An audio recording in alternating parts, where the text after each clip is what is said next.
Selamat sore bagi kita semua, baik yang ada melalui Zoom, baik yang melalui streaming. Biarlah kita boleh mengikuti kelas Streets ini dalam pola yang sedikit berbeda. Kita akan mengangkat setiap pertanyaan dan kita membahas dan mendalami berdasarkan apa kata Alkitab. Hari ini kita akan masuk dalam tema yang pertama, yaitu iman, pertobatan sejati, dan keselamatan. Ya. Saya mengajak kita untuk melihat pendahuluan berdasarkan apa kata Alkitab. Jadi bagian pendahuluan yang pertama, Paulus mengatakan kepada orang-orang di Athena, Allah memberitakan kepada manusia bahwa di mana-mana semua orang harus bertobat. Kisah 17 ayat 30. Nah, latar belakang ini, Bapak Saudara, kita harus mengerti. Ternyata hati Tuhan itu sangat menginginkan semua orang itu harus bertobat. Tapi masalahnya banyak orang mau bertobat, mau mendapatkan satu hidup yang kekal, ingin mendapatkan kualitas hidup yang baru. Ternyata saudara banyak orang tersesat dalam agama. Jadi dalam bagian ini Paulus mengingatkan bahwa agama itu tidak menyelamatkan. Filsafat itu tidak menyelamatkan. Perbuatan baik itu tidak menyelamatkan. Jadi yang menyelamatkan yaitu nama Yesus Kristus. Nah, di sini kita percaya bahwa apa yang tercatat di sini juga mengingatkan kepada kita bahwa keselamatan itu adalah kebutuhan untuk semua orang. Maka Paulus mengatakan kita semua perlu bertobat karena kita adalah naturnya orang berdosa. Dan orang berdosa adalah orang yang tidak memiliki jaminan hidup yang kekal di dalam Tuhan. Dan yang kedua, kita melihat latar belakang kita saat Tuhan Yesus ditanya, apa yang harus diperbuat supaya mereka mengerjakan pekerjaan dikehendaki Allah. Ini juga berkaitan dengan keselamatan, berkaitan dengan hal iman, berkaitan dengan ketaatan. Dan Yesus berkata, inilah pekerjaan dikehendaki Allah, yaitu hendaklah kamu percaya kepada Dia yang diutus oleh Allah. Kembali lagi dalam bagian ini, ternyata problema manusia yang terbesar adalah manusia sudah kehilangan keselamatannya. Karena manusia sudah berdosa. Dan kebutuhan manusia yang paling pokok adalah keselamatan. Dan yang kedua, di sini kita lihat Tuhan Yesus pun menekankan bagaimana kita tahu kehendak Allah yang terbesar. Yaitu untuk kita genapi secara pribadi, yaitu kita percaya kepada Yesus yang diutus oleh Allah Bapa untuk datang menyelamatkan kita. Nah, di sini kita melihat latar belakang yang kedua, yaitu bahwa Tuhan datang untuk memberikan kepada kita satu jalan keselamatan, memberikan kepada kita satu kebenaran, memberikan kepada kita satu hidup, dan di mana kita percaya Yesus sudah mengerjakan itu semua bagi kita. Dan yang ketiga, latar belakang kita lihat dalam 1 Yohanes 3:23 dikatakan, dan inilah perintah itu supaya kita percaya akan nama Yesus Kristus, anaknya. Dan di dalam konteks yang lain dikatakan, di bawah kolong langit ini tidak ada nama lain yang menyelamatkan kecuali nama Yesus Kristus. Nah, di sini saudara mungkin orang berpendapat, apakah benar keselamatan itu satu-satunya hanya melalui Yesus? Dan apakah benar di luar Yesus tidak ada keselamatan? Kalau kita membaca seluruh apa kata Alkitab, maka kita mengerti saudara, Kristus datang untuk memberikan kepada kita satu nilai solusi, yaitu problema manusia yang terbesar adalah dosa. Dan dosa tidak bisa diselesaikan oleh perbuatan baik. Dosa punya satu nilai hukuman, yaitu murka. Dan murka Allah kepada manusia tidak bisa dikerjakan melalui kesalehan, tidak bisa dikerjakan melalui pikiran, tidak bisa dikerjakan hanya melalui satu nilai hal-hal kemurahan atau sosial dan yang lain-lain. Kecuali kita secara pribadi sungguh-sungguh bisa percaya kepada Yesus yang adalah Tuhan dan Juru Selamat kita secara pribadi. Nah, jadi melihat tiga bagian ini, saudara, kita lihat. Paulus menekankan pentingnya pertobatan. Tuhan Yesus ketika ditanya, dijelaskan bahwa pekerjaan dikehendaki Allah, yaitu supaya setiap kita percaya kepada Dia. Dan ternyata saudara, dua bagian ini sudah mengingatkan kepada kita. Itulah esensi yang perlu kita mengerti pada waktu kita menjadi orang yang sungguh-sungguh mau mengasihi Tuhan dan mengasihi sesama. Nah, kita masuk dalam pelajaran kita. Jikalau kita melihat gambar ini, maka kita selalu berpikir manusia itu posisinya adalah orang yang seperti tenggelam. Manusia itu posisinya seperti orang yang tidak lagi punya pengharapan. Ketika dia kelelap, dia mulai meminum daripada air, dia mulai kehilangan tenaga, dan dia mulai berpikir pas itu adalah mati. Kenapa dia mati?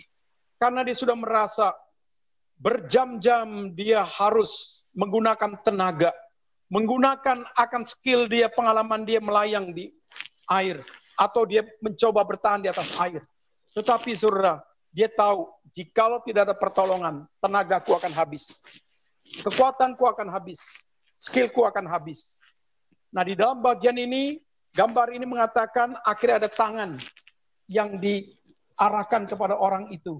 Dan pasti, tangan itu maksudnya untuk menolong. Dan yang pasti, ya, orang itu juga mau supaya dia tertolong. Nah, tetapi menjadi pertanyaan kita adalah, gambar ini bisa nggak mewakili daripada iman Kristen? Nah, gambar ini saudara bisa mewakili iman Kristen cuma satu, yaitu apa? Bahwa manusia hanya bisa diselamatkan jikalau Allah yang berinisiatif menyatakan kasih-Nya. Jadi manusia dalam keterpurukan yang akibat dosa tidak bisa menyelamatkan dirinya sendiri. Ya, manusia sudah rusak dan manusia sudah hancur, dan manusia tidak akan bisa bagaimana melalui kekuatan dirinya, melalui kekuatan agamanya, melalui daripada moralitasnya, melalui daripada etikanya, melalui apapun juga, itu tidak akan bisa. Nah, jadi dalam bagian ini kita melihat bahwa keselamatan itu hanya bisa terjadi jikalau Allah itu beranugerah kepada kita semua. Nah, di dalam bagian ini saya akan memberikan satu gambaran dalam tema kita. Di sini mengajarkan kepada kita, ya, Allah Roh Kudus berinisiatif menanamkan iman bagi umat pilihan. Jadi dalam gambar ini kita belajar, saudara, ternyata iman itu bukan daripada upaya manusia yang mau percaya. Iman itu bukan menunjukkan manusia yang sungguh-sungguh dalam keadaan terpaksa, maka dia butuh keselamatan. Tidak. Jadi jikalau kita melihat gambaran ini, saudara, iman itu adalah anugerah daripada Tuhan yang diberikan kepada manusia melalui pekerjaan Allah Roh Kudus.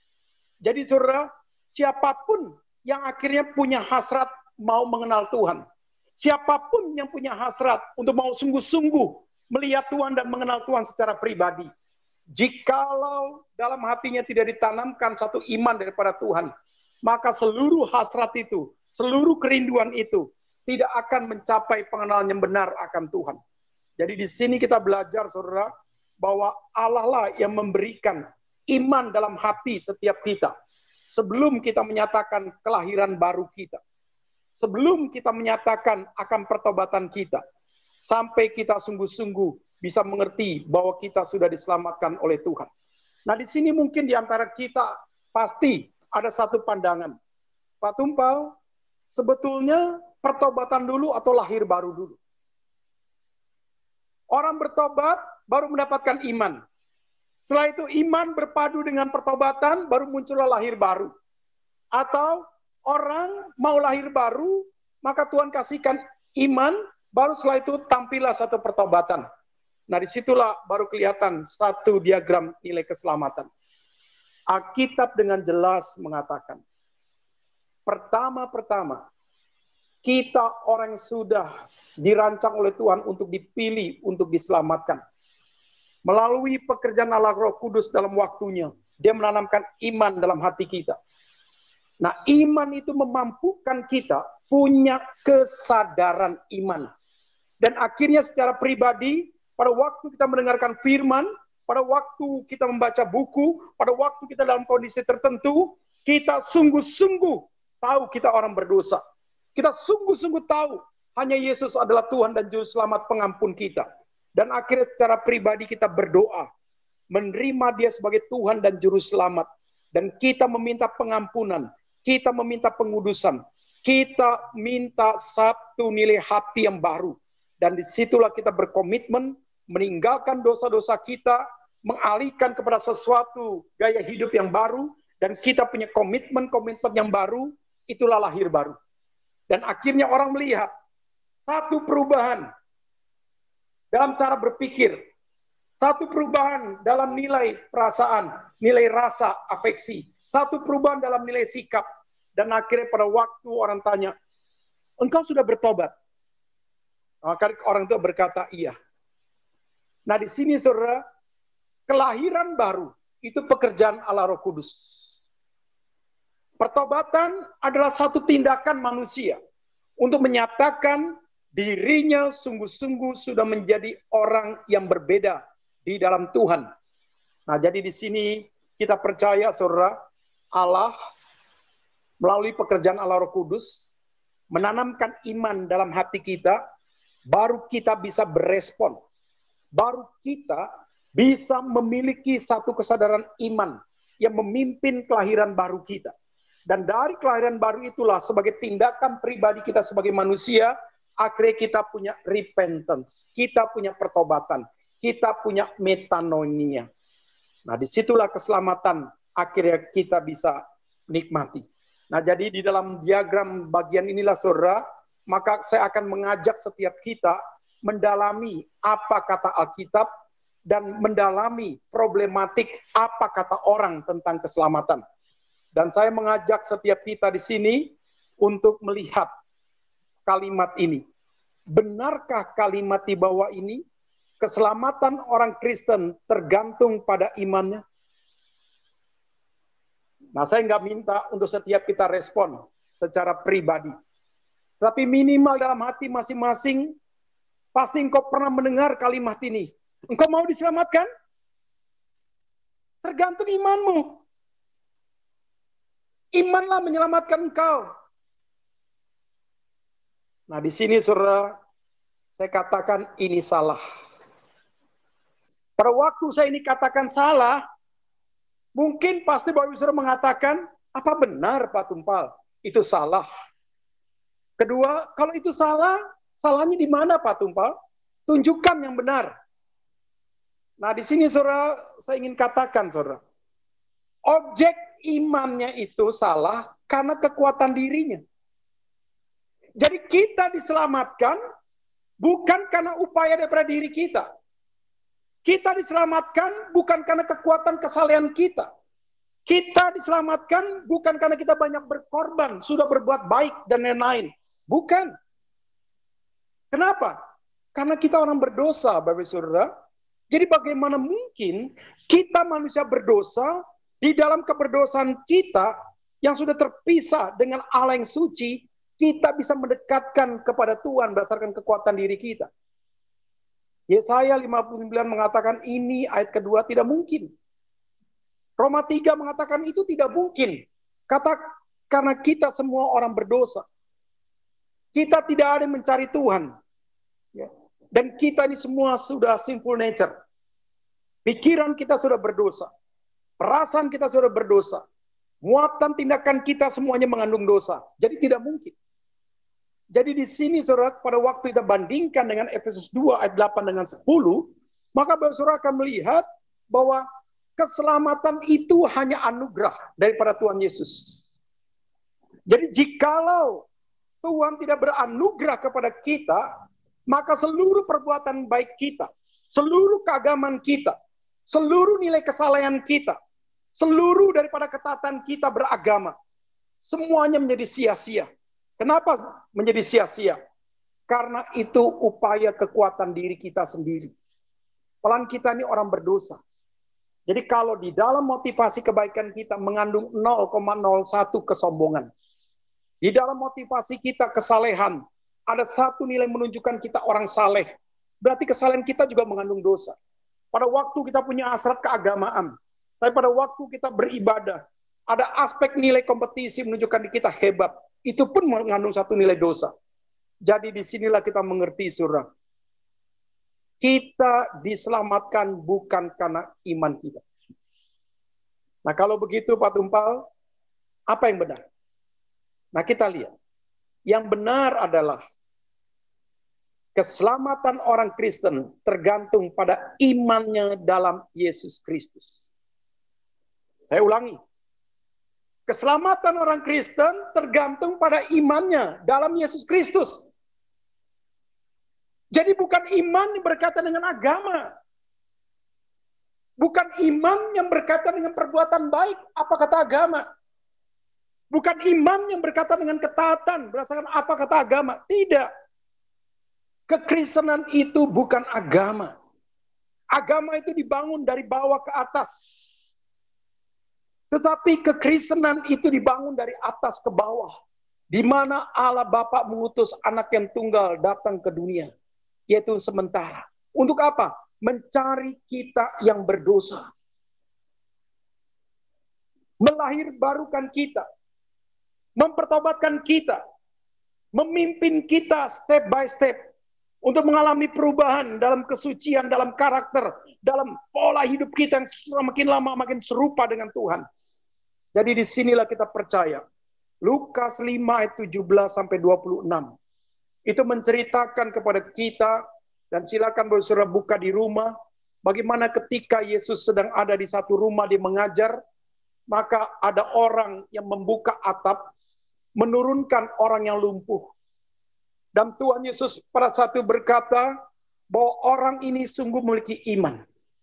Pertanyaan kita, keberadaan pada saat itu, saudara, ditentang oleh para ahli Taurat orang-orang Yahudi tentang apa yang dilakukan Tuhan. Karena Tuhan mengatakan bagian pertama, dosamu sudah diampuni. Setelah itu ditentang. Setelah itu Tuhan tahu sekali ahli-ahli Taurat menentang dia. Maka Tuhan berkata, mana lebih mudah berkata, berdiri dan berjalanlah. Ini dua hal yang pasti juga sulit untuk orang-orang pada saat itu yang tahu mereka jikalau mereka tidak punya kuasa, mereka tidak sanggup lakukan itu. Dan Tuhan Yesus mengatakan, dosamu sudah diampuni, berdirilah dan berjalanlah. Dan pulanglah ke rumah. Tetapi saudara, di situ kita lihat yang paling penting bukan soal peristiwanya. Tetapi soal substansi mengkaitkan peristiwa itu. Yaitu apa? Orang yang lumpuh itu imannya kepada Tuhan Yesus.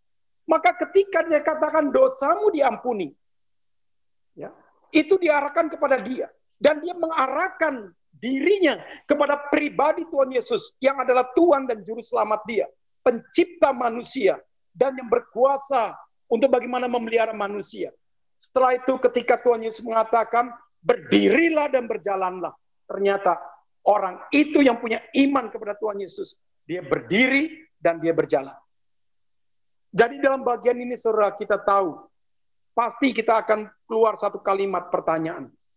Jadi kalau kayak begitu, manusia diselamatkan karena nilai dia sembuh, atau diselamatkan karena ada sesuatu yang tidak kelihatan, tetapi jiwanya terselamatkan. Nah kalimat ini saudara, perlu kita pahami. Jadi ternyata saudara, orang ini diselamatkan dulu jiwanya. Jadi dosamu diampuni. Baru setelah itu Tuhan menyatakan kuasa dia untuk menyembuhkan akan kakinya yang lumpuh. Nah di sini saudara, banyak orang tuh kadang-kadang kita harus peka. Banyak orang kadang-kadang bikin gambling. Tuhan, jikalau engkau sembuhkan aku, baru aku percaya. Tuhan, jikalau engkau membuat aku kaya, aku baru percaya. Tuhan, jikalau engkau membuat aku menjadi orang yang luar biasa, baru aku percaya. Dan kalau ada orang doa seperti ini, akhirnya seolah-olah mendapatkan jawaban, hati-hati. Tuhan tidak perlu ditantang oleh kita. Dan banyak orang kadang-kadang punya kesaksian seperti itu. Bagaimana engkau bisa menjadi orang Kristen? Saya menjadi orang Kristen, saya tantang Tuhan. Saya minta sembuh, akhirnya saya sembuh, baru saya percaya. Pertanyaan saya, kalau dia tidak sembuh, mau percaya gak? Enggak. Kenapa? Karena objek imannya dia adalah apa? Adalah kesembuhan dirinya sendiri. Kenapa engkau percaya sama Tuhan? Karena aku dulu tantang Tuhan, aku mau kaya. Maka setelah aku kaya, akhirnya aku menjadi orang Kristen. Berarti kalau orang itu dibuat miskin, maukah dia jadi orang Kristen? Mungkin tidak. Nah, disinilah baru kita percaya, saudara. Ternyata yang paling penting, objek iman kita adalah Yesus Kristus dengan segala perintahnya. Jadi pada waktu dikatakan dosamu sudah diampuni, berdirilah dan berjalanlah. Seluruh perintah itu dijalankan oleh orang itu. Jadi kadang-kadang, saudara, kita ini jadi orang Kristen, objek iman kita itu hanya warisan daripada keluarga. Objek iman kita, apa kata orang tua kita. Objek iman kita itu hanya pengalaman-pengalaman rohani. Ternyata bukan mengarah kepada Yesus Kristus, yang adalah Tuhan dan Juru Selamatku. Karena aku adalah orang yang paling berdosa. Aku adalah pendosa paling besar. Aku membutuhkan pengampunan. Dan pada waktu engkau sadar pengampunan itu ada dalam Yesus Kristus, disitulah engkau punya objek iman yang benar. Setelah itu engkau mentaati seluruh perintahnya. Nah, disitulah engkau menghidupi seluruh anugerah keselamatan itu. Nah, jadi disinilah baru kita mengerti ya, Bapak Saudara semua, bahwa keselamatan orang Kristen bukan tergantung pada iman kita. Jadi bukan karena kita berinisiatif, mau bertobat, baru Tuhan utus Roh Kudus. Tidak. Jadi Allah yang aktif, kita yang pasif. Jadi dalam bagian ini jelas kalimat yang pertama ini.